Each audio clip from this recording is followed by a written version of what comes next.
देखिएगा, मैं तो शासन की बात करूं तो लोग ये कहेंगे कि अभी कुछ समय पहले जो मायावती राज कर गई जी। तो वो शायद है ना मुलायम ने कर पाया और ना कर पाया हमारे राजनाथ सिंह। इन सबको देख करके मायावती के बाद इनका दूसरा नहीं तो क्या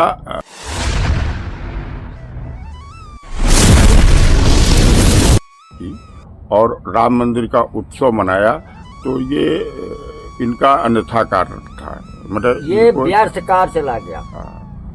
और राजनीतिक रूप से देखा जाए तो इसी के बल पर ये लोकसभा का चुनाव लड़ने जा रहे हैं और उसमें उत्तर प्रदेश में अयोध्या का मंदिर होने की वजह से उत्तर प्रदेश के भगवाधारी मुख्यमंत्री को ये हिंदुत्व का चेहरा बना करके भारतीय जनता पार्टी पेश करेगी और उसमें देखिएगा इनको असर तो बहुत पड़ जाता, लेकिन इस समय विपक्ष में कोई नेता नहीं है और विपक्ष मजबूत नहीं है।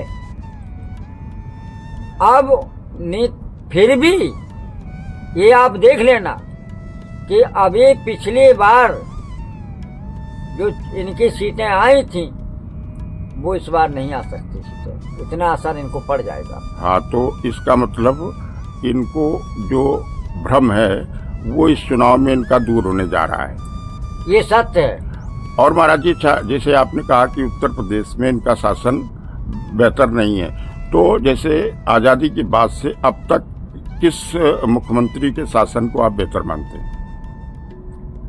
देखिएगा, मैं तो शासन की बात करूं तो लोग ये कहेंगे कि अभी कुछ समय पहले जो मायावती राज कर गई जी।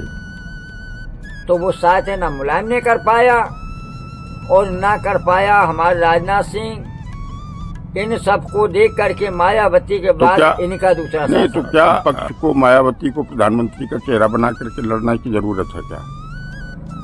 अगर ऐसा होता तो विपक्ष मजबूत हो जाता। तो विपक्ष में तमाम सारे नेता मायावती के विरोधी हैं। अखिलेश खुद जो है ऊपरी तौर पर कुछ भी बयान दे, लेकिन अंदरूनी तौर पर वो नहीं चाहते कि प्रधानमंत्री का चेहरा बने। और दूसरा, मायावती खुद जो है खुल करके विपक्ष में के खुनबे में जा करके वो नहीं बनना चाहती, चेहरा नहीं बनना चाहती। उसका क्या कारण है? क्या मोदी से डरी हुई हैं, भारतीय जनता पार्टी से डरी हुई हैं कि कहीं इनके पीछे ईडी और ये सब न लगा दिया जाए?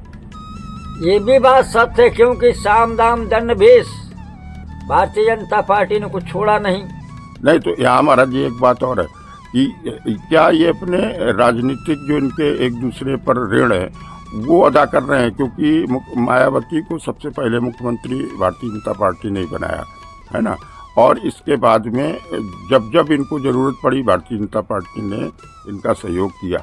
यहाँ तक कि जो मुलायम सिंह के काल में गेस्ट हाउस कांड हुआ था उसमें इनके जान की आफत आई थी, तब भी भारतीय जनता पार्टी के ब्रह्मदत्त द्विवेदी ने टाइम पर पहुंचकर इनको जलने से बचाया था। वहाँ पर इनकी ऐसा कहा गया है कि वहाँ कुछ भीड़ ने इनको जला करके मार डालने की योजना बनाई थी। तो भारतीय जनता पार्टी के इन एहसानों का बदला करने के लिए मायावती विपक्ष में जाकर के चेहरा नहीं बनना चाहती हैं। आप क्या मानते हैं? मैं तो भाई ये नहीं कह सकता हूँ कि वो इसलिए नहीं मानती है। मैं तो इसलिए कह सकता हूँ कि भारतीय जनता पार्टी ने किसी नेता को ईडी से छोड़ा था और मायावती के पास ईडी से बचना और एहसान भी इसमें हो जाएगा, ईडी से बच भी जाएगी। तो अब अपना दोनों काम उनके हाथ में है, अपनी अकल से वो इसलिए विपक्ष महाराज कमजोर है जैसा कि देखा जा रहा है, और मायावती विपक्ष में जाकर के उनकी ताकत नहीं बढ़ाना चाहती हैं। तो क्या एक तरफा मोदी इस बार फिर जीतने जा रहे हैं? आप क्या मानते हैं? हो सकता है, लेकिन निश्चय नहीं है।